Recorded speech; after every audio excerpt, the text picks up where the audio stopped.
Welcome back, everyone. It is Thursday, February 25th. Let's get into your stimulus update. It has now been reported that the House of Representatives will, in fact, vote tomorrow on Friday on the $1.9 trillion stimulus package. This was tweeted today by Steny Hoyer, who is a Democrat and a United States representative from Maryland. He said an additional 730,000 Americans filed for unemployment claims last week, highlighting just how severe the economic fallout of this pandemic continues to be. The American Rescue Plan will strengthen our economy and help families, and I look forward to bringing this bill to the floor tomorrow. So he is saying that it's going to be Friday. There has been some other confirmation of that. Of course, though, if the House does not put it on the floor tomorrow, they will in fact do it on Saturday, and they will pass it. It will pass the House of Representatives. There is a small margin, 5-vote margin. If 5 Democrats don't vote for it, it's possible it could fail the House, but it doesn't look like that's going to happen. Now, most of the information that I've been giving to you about this upcoming stimulus package have been about its progress towards it eventually being passed. And I've been letting you know that it is going to get passed. I still stand by that. Everything looks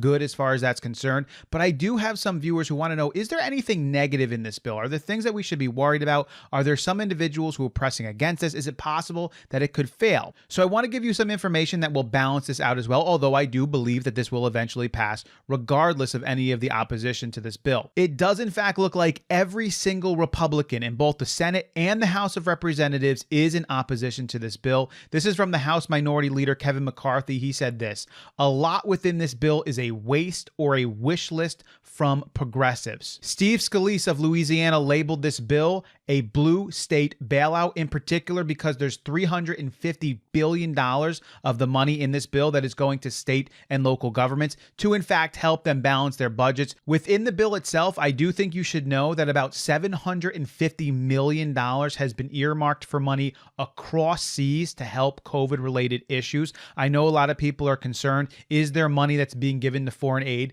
There is money given to foreign aid within this bill, and it's billions of dollars. But I can tell you right now for a fact about $750 million of it is going for COVID relief across seas. There is also another very high-priced line item of $100 million, and this is slated to go to California, specifically Silicon Valley and the underground rail project there, which does seem very unrelated to the pandemic and COVID-19. This is from Stephen Kelly, who is a spokesperson for the Senate Banking Committee, Republicans, and he said this is an earmark to help cover the cost of big tech subway construction and has nothing to do with combating COVID-19. He also added, it doesn't help one person get the vaccine or help boost testing capabilities. This is just further proof that congressional Democrats view the reconciliation process as a means to push through their wish list, which includes forcing taxpayers to pay even more for an over budget and delayed construction project in one of the wealthiest regions in the country. There are also line items that total up to about $50 million for environmental projects. Now, if you agree with these things, you do, but there are a lot of people who look at this and say this bill should be COVID-19 pandemic stimulus related, and it shouldn't earmark any money for silicon-based projects, environmental issues, foreign, even if it's foreign COVID-19 related issues, all that stuff should be stripped out of there. And if you want to replace that money with anything, give it directly to the American people, up the stimulus payments, up the unemployment help, up the PPP, whatever else you want to do, but get it out of those earmarked issues that have nothing to do specifically with the pandemic or COVID-19. You may agree with that, you may not. I've just had viewers who wanting me to tell you if there is in fact line items like that in the bill. Well, how are Democrats then responding to this opposition, mainly from Republicans? This is from Senate Majority Leader Chuck Schumer. He said, if Republicans are ready to work with Democrats on constructive amendments that will improve the bill, we are ready to work. I don't really believe him. I don't think they're ready to amend the bill at all based off of what Republicans said. That's why they're using reconciliation. They're really not looking for a bipartisan solution here. They don't really see one, but that's at least what he's saying. But he did add this: however, we must not allow Republican obstructionism to deter us from our mission of delivering help to the Americans who desperately need this relief. But remember also that the Senate and Chuck Schumer are facing opposition even from their own party, from the likes of Kirsten Sinema and Joe Manchin, who do not agree with the $15 minimum wage increase. And to this, Chuck Schumer said, I made a pitch today to our entire caucus, and I said that we need to pass this bill. The American people, the American public demands it. So he's trying to find unity even in the $15 minimum wage, which some Democrats don't even agree with. And that means that they're going to have to figure out whether or not they're going to actually include it in the bill. You already know my opinion if you watch this. I don't think it should be included in the bill. I don't think it actually passes the muster of being involved in a reconciliation bill.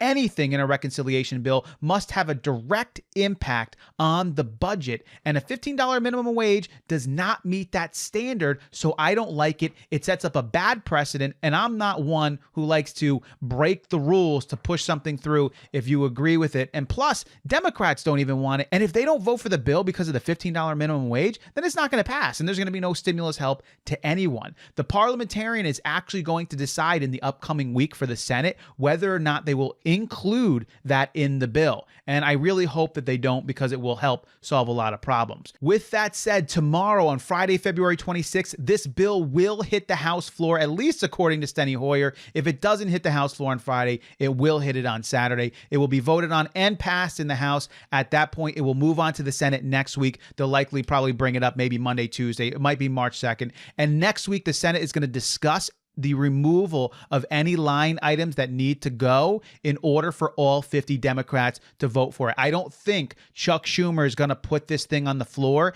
if he knows that a single Democrat's going to vote against it because there's a certain line item they don't agree with. I think they will remove everything they need to in order to keep the unity and pass this through the Senate. That, I think, is going to happen. And then once it passes through the Senate, the identical bill must then be passed again by the House, and it will be passed by the House. And I look forward to delivering you the video which finally tells you that this thing has fully passed through. Joe Biden will sign it. And then we'll talk about when stimulus checks are going to come out. When are they going to hit your bank account? When can you expect to check the EIP card, or however you get it delivered to you? Hopefully this information has been valuable for you. Thank you for coming along with me. As always, I will catch you next time.